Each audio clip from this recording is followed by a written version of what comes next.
এই জামাই এদিকে এসো। কই যাও? আব্বা হয়েছে কি, আমার বন্ধু বিদেশ থেকে আইছে, দুপুরবেলা দাওয়াত দিচ্ছে, একসাথে খাবো। অবশ্যই আপনার মেয়েরও দাওয়াত দিচ্ছে, তারা যাইতে বলছে, সে নাকি যাবে না। আমি দাওয়াত খেতে যাইতেছি, আসি। আসসালামু আলাইকুম। খারাপ খারাপ খারাপ যাইতেছি মানে?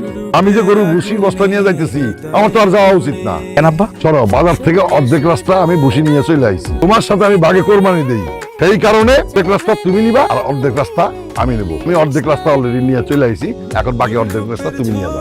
আব্বা আমি তো এখন দাওয়াত খেতে যাইতেছি। আরে সব দাও, খাবার বাদ দাও, আসো আসো, ধরো ধরো, আমি একেবারে অস্থির হয়ে গেছি। নাও বাবা, ওঠো। এই নাও। হ্যাঁ, নে, নাও, নাও। এই জামাই, এই গরুটা ধাক্কা দাও না কে? আব্বা গরুটারে একলা ধাক্কা দিলে যাইবো বলে মনে হয় না। মূর্তির মতো খারাপ রয়েছিস কে? গরু ধাক্কা দে, সন্ধ্যার আগে গোসল করা লাগবে না গরুর। আয় ধাক্কা দে। এই খবরদার, এই জায়গায় দাঁড়ায় থাকো। তুমি ধাক্কা দিবা মানে? আব্বা এই কথাটা ভুলে যাবেন না, আমি আর আপনি জামাই শ্বশুর ভাগে কোরবানি দিতেছে। আমার বউ কেন একলা ধাক্কা দিবে? আমার বউ যদি ধাক্কা দেয়, তাইলে আপনার বউ মানে আমার শাশুড়িও ধাক্কা দিবে।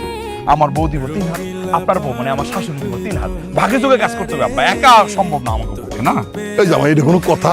তোমার আম্মা গরু ধাক্কাইতে পারবো না। তাহলে গরুর গোসল হবে না আব্বা? আপনি ভাইবেন না আমি ভুলে গেছি, ভাগে কুরবানি দিয়েছেন, সমান সমান পরিশ্রম করতে হইব। ওই দিন আপনি মুরব্বী হইয়া, আমি জামাই হয়ে আমার মাথায় করে বসি নিয়ে আইছেন, এখন এটা আপনার করতে হইব আব্বা।